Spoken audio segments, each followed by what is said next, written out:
Olá pessoal, sejam bem-vindos ao canal Lucas Alves Engenheiro aqui no YouTube.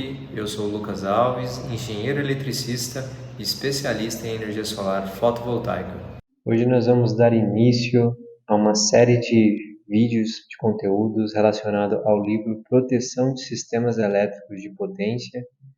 Esse livro é escrito por João Amédio Filho.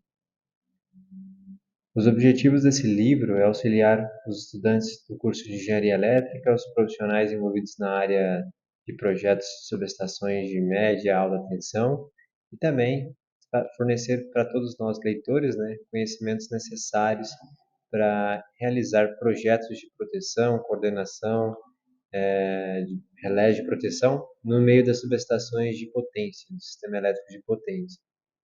Então, vamos conhecer quais são os elementos de proteção, ou seja, o que deve ser protegido dentro do sistema elétrico de potência. A falha, no sistema elétrico é comumente conhecida como curto-circuito, que seria uma corrente muito elevada que percorre ali as linhas de transmissão ou um determinado sistema elétrico de potência, ou mesmo uma defasagem do ângulo da tensão da corrente.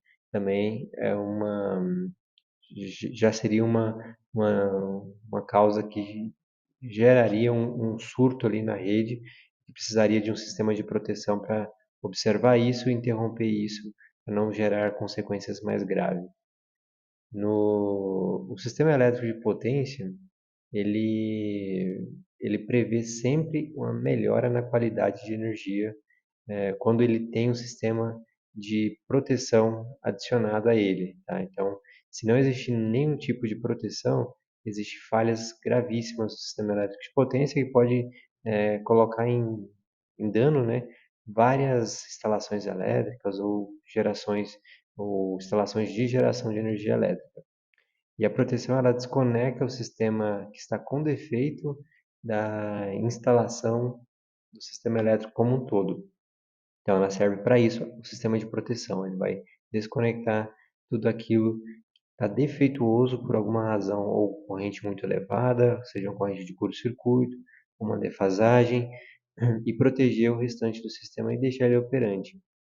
E os equipamentos mais comuns que fazem parte desse sistema de proteção são os fusíveis, os relés de proteção, os disjuntores de média e alta tensão. Eles são base para qualquer tipo de proteção adicionada a um sistema elétrico.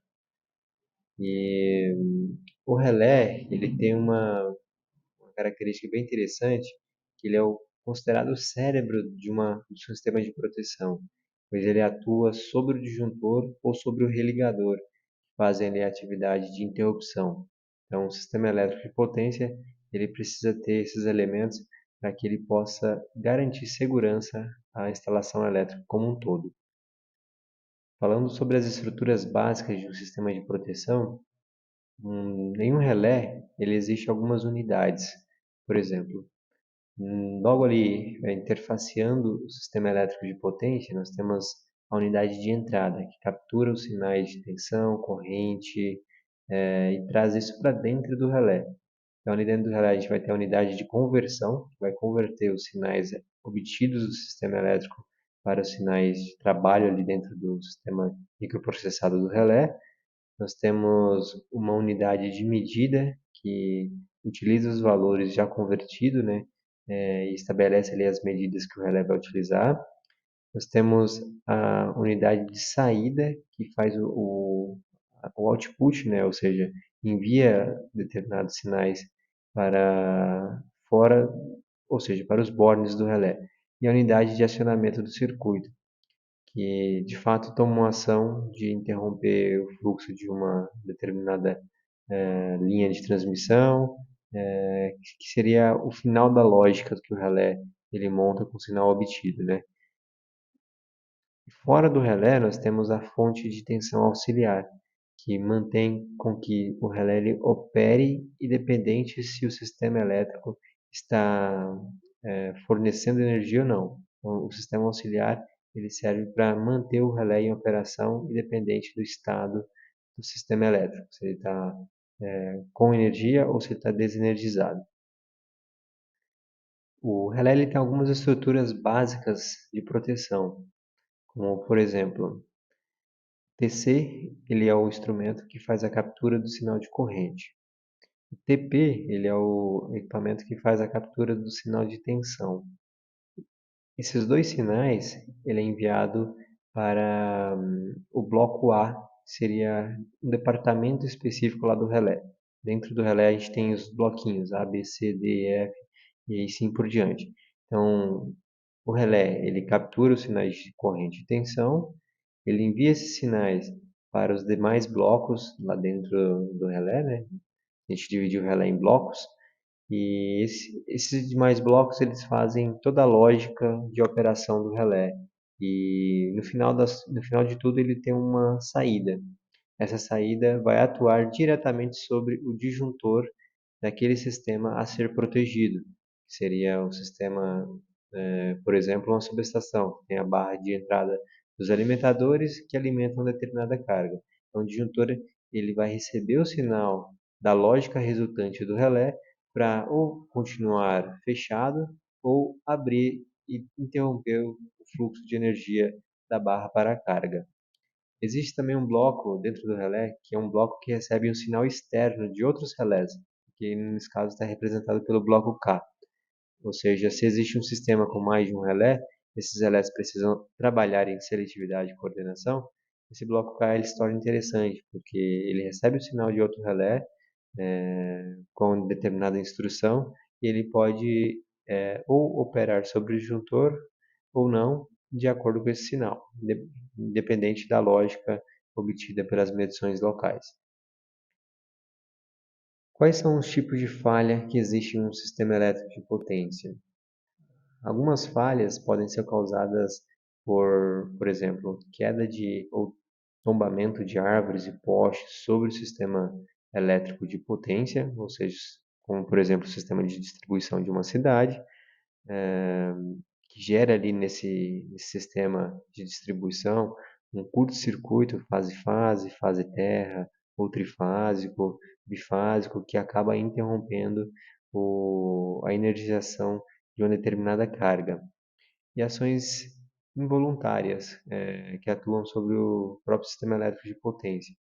No caso, poderia ser a queda de um raio sobre o sistema de distribuição de energia elétrica, que é incontrolável, isso não é possível de controlar.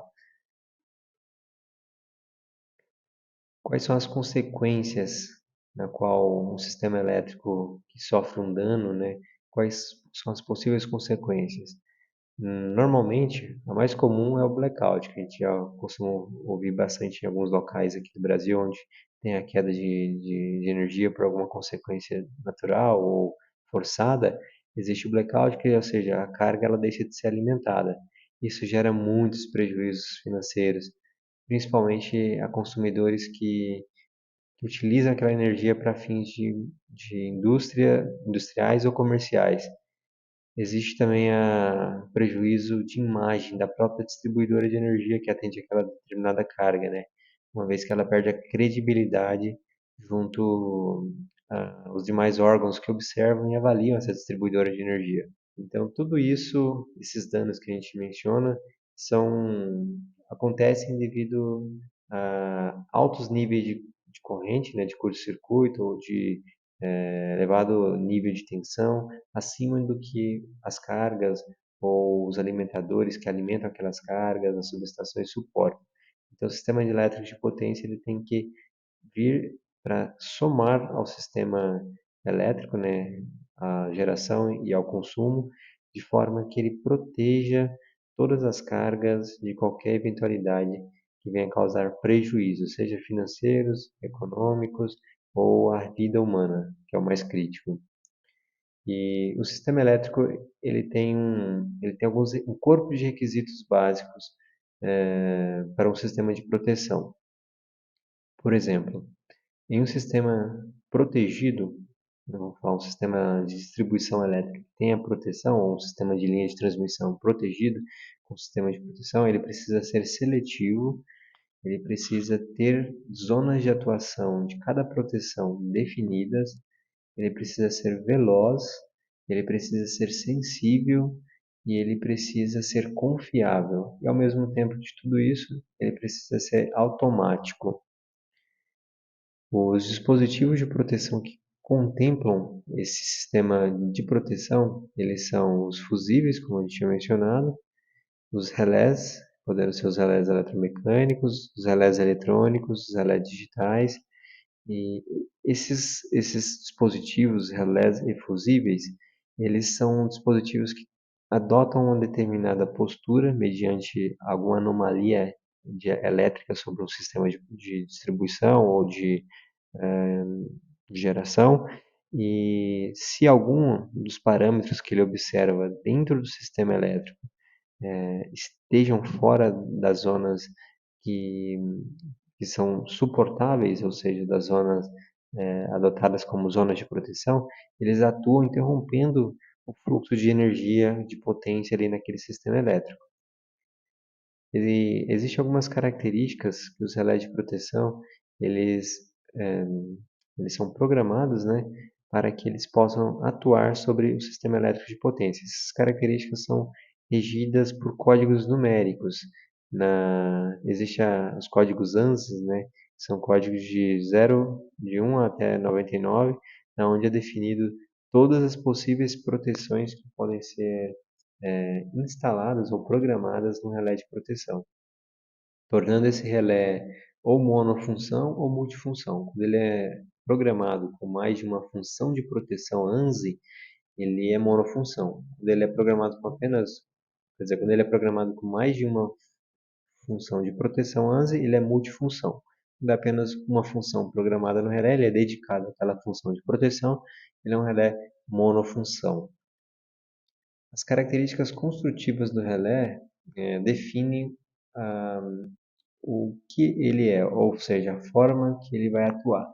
Por exemplo, os relés fluidodinâmicos eles são bem antigos, mas eles têm características diferentes dos relés eletromagnéticos, assim como dos relés eletrodinâmicos, dos relés de indução, relé térmico, relé eletrônico e relé digital. Cada relé ele adota uma filosofia de funcionamento que define a nomenclatura que ele é fornecida ali no mercado. Atualmente, os relés mais comuns de serem encontrados são os relés digitais, devido à praticidade que cada um deles é, aderem ali ao sistema elétrico a ser protegido. Mas a gente vai falar sobre relés digitais um pouco mais adiante.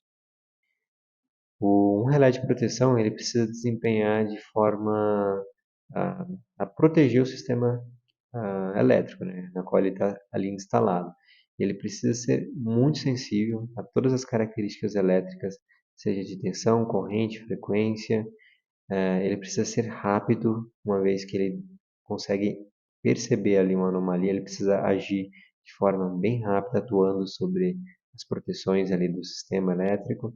Ele precisa ser confiável, tá? Ele precisa garantir que quando acontecer uma falha, ele vai estar ali disponível, atento para interromper aquela falha, a fim de evitar prejuízos muito grandes. E quais são então as grandezas elétricas que um relé de proteção ele precisa observar no sistema na qual ele vai proteger? Ele precisa observar a tensão elétrica, ele precisa observar a corrente daquele sistema, a frequência. Alguns relés ele precisa também observar a direção do fluxo de potência e também a impedância do sistema a ser protegido. Então, com essas informações, o relé ele consegue tomar qualquer decisão sobre o sistema na qual ele está protegendo. Então, essas são as grandezas elétricas raízes ali, na qual o relé ele precisa estar conhecendo ou observando naquele sistema para poder tomar uma decisão lógica e a tempo de proteger o sistema. E o relé, então, ele trabalha de algumas formas na qual ele prevê um problema e atua. Então, quais são as formas que ele consegue atuar sobre o sistema? Existe uma forma que é temporizando o relé, ou seja, o relé ele temporizado, ele pode atuar de forma instantânea, ou seja, no momento que a falha aconteceu, automaticamente ele já atua sobre o disjuntor ali para interromper aquele fluxo de potência e, portanto, interromper a falha. Ele pode ser um relé temporizado com retardo dependente, que adere ali uma curva inversa, ou seja, no momento que acontece um surto de corrente, ou seja, uma sobrecorrente no sistema, eu tenho que atuar no tempo menor, ou seja, quanto maior a corrente, menor é o tempo de atuação. Quanto menor for a corrente, eu posso ali adotar um tempo maior de atuação. Então, esse seria o relé temporizado com retardo dependente, que adota essa curva inversa, né? E também existe a forma de atuação com relé temporizado com retardo independente, ou seja, constante. Independente da corrente de surto que existe ali naquele sistema a ser protegido, o tempo de atuação é o mesmo. Então, para a corrente I1 e I2, o tempo de atuação é o mesmo. Então, um tempo constante. Os relés, eles têm algumas formas de acionamento.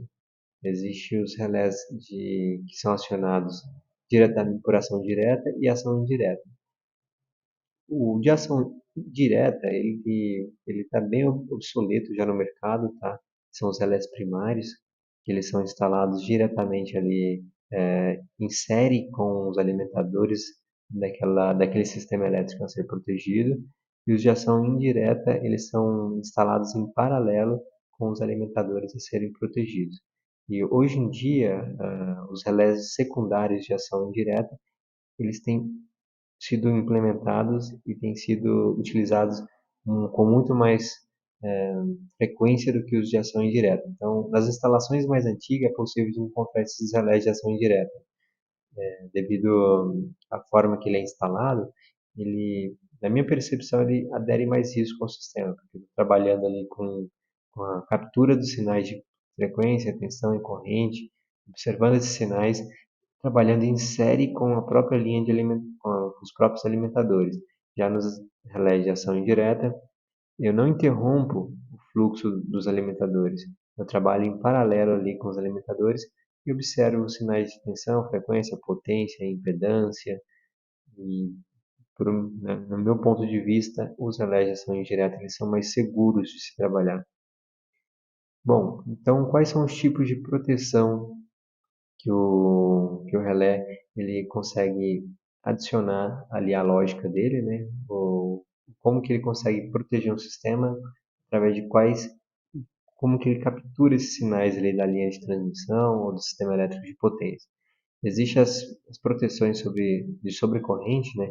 Na qual o relé ele consegue observar qualquer tipo de sobrecarga ou curto-circuito, ah, e a lógica de entender alguma sobrecarga, algum curto-circuito atuante ali naquele sistema elétrico de potência é através dos transformadores de corrente, na qual o relé ele consegue capturar a informação de corrente, entender essa informação de corrente e atuar sobre o disjuntor quando essa informação de corrente estiver acima dos limites seguros na qual o sistema ele funciona.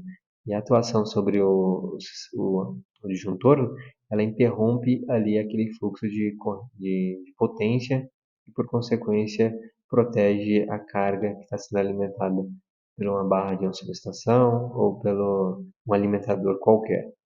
Está curtindo esse conteúdo? Então se inscreva no nosso canal, compartilhe esse vídeo com outras pessoas para que elas possam também acessar esse conhecimento.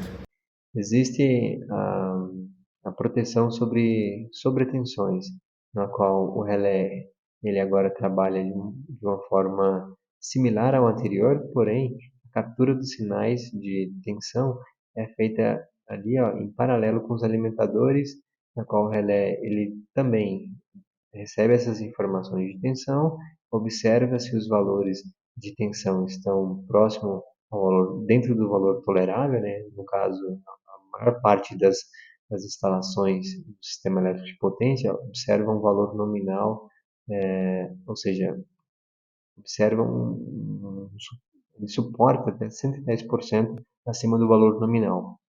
E essas sobretensões, Elas podem ser causadas ali por descargas atmosféricas, pelo chaveamento de proteções a jusante ou a montante e também por curtos-circuitos monopolares. Então, o relé de sobretensão, ele observa esses sinais de tensão.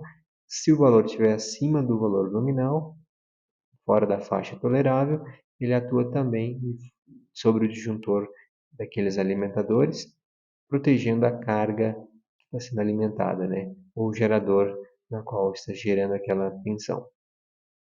Os relés de subtensões, de forma análoga ao anterior, ele prevê ali um valor mínimo na qual ele pode manter o sistema operando, ou seja, se a tensão nominal dos alimentadores estiver abaixo de 80% da tensão nominal, o relé ele vai entender essa anomalia através dos sinais de tensão que ele coleta e vai atuar também sobre o disjuntor.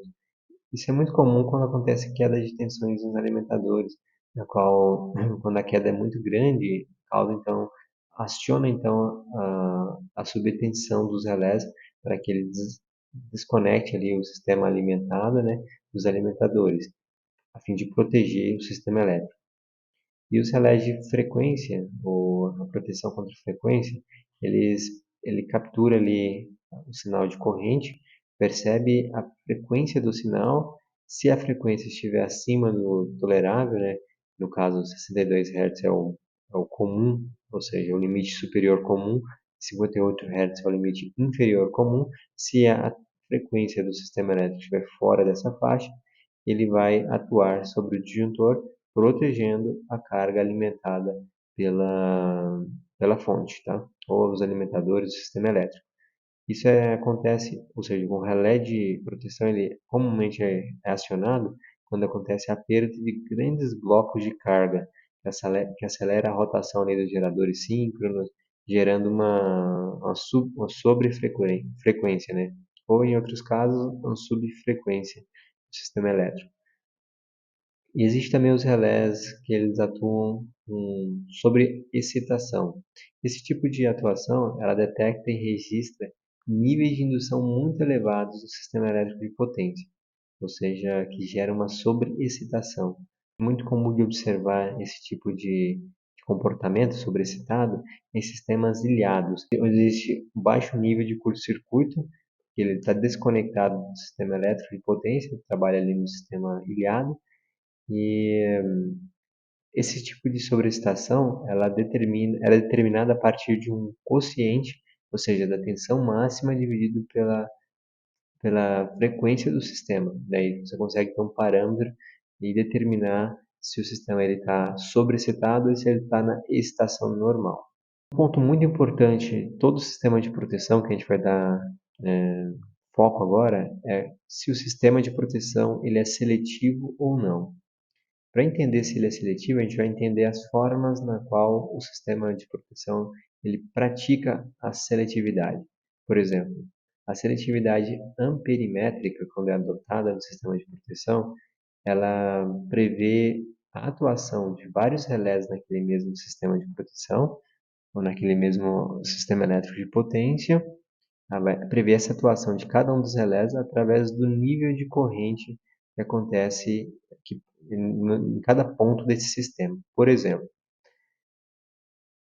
adotando a fonte G1 como um gerador qualquer, nós temos aqui então um disjuntor P1, disjuntor P2 e temos duas correntes que passam por esses disjuntores. Se acontecer um surto aqui no ponto A, o critério de seletividade ele define que o disjuntor, né, o sistema de proteção mais próximo ao ponto de surto, ele deve atuar primeiro, de forma que quando acontecer o surto, a corrente que passa aqui no IP1, ele vai ser maior do que a corrente imputada no relé, na posição P1, de forma que o relé ele atue sobre o disjuntor e proteja essa região, ou seja, isole essa região defeituosa do restante do sistema elétrico de potência, de forma que o ponto 2, ou o relé posicionado aqui no ponto P2, não atue o disjuntor 2, ou seja, que a falha aconteceu lá próximo do P1. Então, pelo critério de seletividade, eu tenho que isolar o sistema, a parte defeituosa do sistema e manter os demais pontos do sistema operando. E é amperimétrica porque eu estou observando a corrente elétrica para definir qual relé ou qual proteção ali vai atuar. Outro critério de seletividade é a cronométrica. Esse critério ele não observa a corrente como determinante ali na decisão de qual relé vai atuar primeiro. Ele observa uma escala temporal. Por exemplo, para uma mesma corrente aplicada em cada parte do sistema, a, a proteção, ou seja, o relé que vai entrar em funcionamento, atuar sobre o disjuntor para proteger uma parte desse sistema, ele vai observar o fator tempo. Por exemplo, se a falha acontece aqui na barra D, por exemplo, é percebido ali um nível de curto-circuito acima do valor imputado no relé e o sistema elétrico como um todo, ele vai observar qual, qual seria a proteção que está mais próxima possível. E essa proteção ela vai atuar no menor tempo possível. As demais proteção, que estão em retaguarda, ela vai ter um tempo de atuação um pouco maior do que a proteção na qual está próxima da falha. Esse tempo é normalmente entre 200 e 400 milissegundos, de forma que a falha ela é isolada, observando o fator tempo, por isso cronométrica, de forma que as demais proteções a montante, elas ficam ali de retaguarda. Se acontecer, se o nível de curto-circuito permanecer ainda no sistema e a proteção que está mais próxima não atuou por alguma falha, daí então a próxima proteção, que está a montante, ela vai ter um tempo ali um pouco superior à proteção mais próxima da falha para atuar. E assim consecutivamente. Se a segunda proteção na barra C não atuar, a na barra A vai atuar com tempo um pouco maior ainda. Então, você tem uma hierarquia de tempo que define qual proteção vai atuar dentro do sistema elétrico de potência. Então, existe também a seletividade lógica, bem parecida com a anterior, só que aqui eu não utilizo o parâmetro tempo e nem o parâmetro corrente, eu utilizo um parâmetro de comunicação, um parâmetro lógico, né? Ou seja, eu coloco em conversa todos os relés de proteção que estão protegendo aquele sistema elétrico através de um fio piloto, né? Pode ser um cabo de fibra ótica, um sistema de comunicação via rádio, de forma que quando o surto acontece, quando a falha acontece, todos os relés eles conhecem aquela falha e logicamente eles conversam entre si onde está o maior nível de curto-circuito. E o relé que está mais próximo daquele nível de curto-circuito, ou seja, onde aconteceu a falha, ele vai atuar primeiramente. Se ele falhar em atuar, o relé mais próximo à montante, ele vai perceber essa falha através da comunicação feita pelo fio piloto, né, que está entre cada relé, e ele vai atuar em retaguarda ao relé que falhou, ou à proteção que falhou. Então, esse tipo de conversa entre os relés, né, eles formam ali uma lógica operacional que protege o sistema elétrico de potência contra os defeitos de forma bem rápida. Isso é uma forma muito robusta de proteção, porque independe de um tempo, de uma corrente para acionar o relé montante, ele, cada relé ele está o tempo todo trocando informações um com o outro. Falando agora do sistema de comunicação, que determina ali a comunicação entre os relés, nós temos o fio piloto, onde é colocado ali um fio de cobre ou fibra ótica entre dois pontos de um mesmo sistema elétrico de potência, né, que precisam interagir entre si para fazer ali a lógica operacional. Esses sistemas eles têm um limite, né, de distância, devido a quando se trata de fio de cobre, tem ali a impedância do cabo. Então é convencionado que esse fio piloto entre duas proteções ele não pode ser maior do que 25 quilômetros de distância, para que o sistema possa operar de forma confiável. E quando se utiliza o fio de cobre, eu tenho ali interferência eletromagnética também. Então esse sinal acaba, dependendo do caso, né, por interferência eletromagnética, não sendo tão confiável, por das interferências. Quando o fio piloto é fibra ótica, aí eu não tenho interferência eletromagnética, eu tenho maior confiança ali na informação que é transmitida de um ponto ao outro, de uma proteção à outra.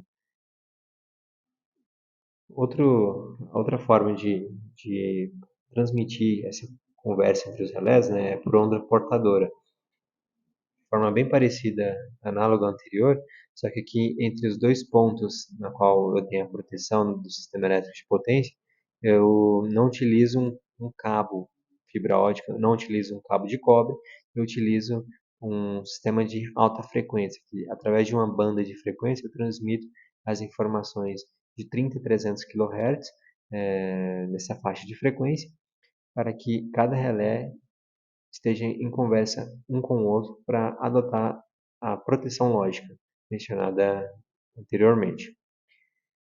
Outro sistema de transmissão de dados entre os relés é o sistema de rádio, que atua numa frequência mais alta, de 3 a 30 MHz, e o sistema de muito alta frequência, que é o VHF, de 30 a 300 MHz.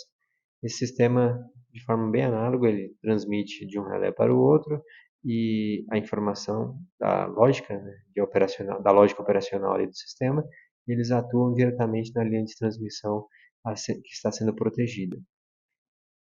E mais um outro sistema, que é com uma frequência um pouco mais elevada de microondas, trabalha ali de 2 a 12 GHz, bem elevada a faixa de frequência. E o fio piloto por fibra ótica, ele consegue ser imune a qualquer tipo de efeito transitório, porque ali eu estou trabalhando com luz. A luz, a modulação da luz, ela não surte efeito sobre um efeito transitório ou sobre um efeito de sobre ou subtensão. Ela permanece intacta. E esse tipo de proteção, esse tipo de comunicação entre as proteções por fibra ótica, né, quando no cenário das linhas de transmissão, ela é adicionada ali junto ao cabo guarda, o cabo para-raio. Então, dentro do cabo guarda para-raio, passa ali um fio OPGW, né, que é o tipo de cabo para-raio, e dentro desse cabo ele tem uma fibra ótica que liga todos os relés de proteção do sistema a ser protegido, deixando ali a, a seletividade lógica acontecendo da forma mais segura possível, sem interferência eletromagnética, sem interferência por efeitos de transitórios, os conceitos básicos das técnicas digitais de tratamento desses sinais. Existe ali então a, a obrigatoriedade, né, de tratar o sinal que é transmitido de um relé para o outro. E esses sinais, normalmente eles vêm quando não utilizado fibra ótica, eles vêm com muitas interferências, porque no sistema elétrico, como um todo, existem muitas cargas não lineares, o que alteram os sinais de tensão e corrente de senoides perfeitas para senoides imperfeitas. Então, o sistema de modulagem do sinal, ele precisa primeiro filtrar esse sinal, ou seja, o relé que recebe o sinal do outro, ele precisa ter um mecanismo ali de que filtra o sinal, decompõe esse sinal, retira ali as componentes harmônicas, melhora a qualidade do sinal para que ele consiga ter aquela amostragem de sinal o mais confiável possível. E aqui, então, dentro das técnicas de tratamento digitais, é feito ali, para transmitir o sinal, ele é modulado e depois ele é decomposto de forma a obter o sinal puro ali, onde o relé ele vai conseguir ler as informações, então ele ter ali a decisão lógica sobre a proteção daquele sistema. E por fim, falando agora da parte de serviços auxiliares, que é o que mantém um relé ou um sistema de proteção sempre em funcionamento, né, monitorando ali o sistema elétrico de potência, nós temos então a proteção, nós temos então um sistema de alimentação de backup, né, do relé. Ou seja, o relé está conectado ali ao sistema elétrico, então ele pode ser alimentado pelo próprio sistema elétrico. Porém, não é confiável manter o sistema de proteção alimentado apenas pelo próprio CEP, pois se acontecer uma desenergização da rede protegida, o relé ele desligaria no cenário. Então é obtido ali a proteção extra, né, que pode ser utilizada por um banco de baterias, uma fonte de corrente contínua, né, seria uma fonte de baterias, ou também por uma fonte de corrente alternada, que pode ser instalado um transformador de serviço auxiliar. Na retaguarda, tanto o sistema de corrente contínua quanto auxiliar, trabalhando em retaguarda a linha de transmissão ou o sistema elétrico de potência que está sendo protegido. A retaguarda em corrente alternada, né, é utilizado nos próprios transformadores do sistema de distribuição. Quando a subestação é muito grande, eu posso colocar um transformador alimentado por o próprio sistema de distribuição local para proteger os alimentadores de uma subestação, por exemplo. Ou seja, se a subestação ou se os alimentadores da subestação falhar em fornecer energia ao relé, eu tenho ali um transformador de distribuição, transformador de serviço auxiliar, em retaguarda conectado ao sistema de distribuição da cidade para fornecer alimentação elétrica ao relé para que ele consiga manter em operação, para quando o sistema a ser protegido voltar em funcionamento, o relé já estar pronto para proteger contra qualquer anomalia que acontece. Eu baseei no livro Proteções do Sistema Elétrico de Potência para criar esse conteúdo. Esse livro está disponível nesse link para venda, né? Ele foi escrito por João Mamed Filho. Terminando o conteúdo de hoje com uma frase inspiradora do Henry David Thoreau que diz: If a man does not keep pace with his companions, perhaps it's because he hears a different drummer. Let him step to the music which he hears, however measured or far away. Em português, acho que a tradução que eu consigo trazer aqui para vocês seria: se um homem ele não está no mesmo passo, na mesma toada que os seus companheiros, talvez seja porque ele ouve um baterista diferente, ou seja, um instrumentista diferente, por isso que ele dança em um ritmo diferente, ou dá os passos num ritmo diferente. Aí a frase termina: deixe que ele mantenha o passo dele, ou dance a música que ele está ouvindo. Por mais que essa música seja mais distante, o pessoal ali ao redor dele está dançando. Mas se a gente traduz isso para a nossa realidade, né? Não tirando do contexto da música, que eu acho que essa frase do Henry está muito além desse contexto, seria a gente conseguir observar o que a gente quer da nossa vida, onde a gente quer chegar, quais são os níveis que eu quero atingir, e não se basear por quem está ao nosso redor, na média do que está ao nosso redor. Porque se eu olho para a média das pessoas ao meu redor, eu vou ser uma pessoa rasa nos meus objetivos. Eu vou dançar a mesma música que todo mundo está dançando e não necessariamente é o que eu quero. Se você observar que você não está atingindo seus objetivos por conta da média das pessoas que estão ao seu redor, ouça sua própria música, olhe para os seus objetivos e coloque metas para atingi-los.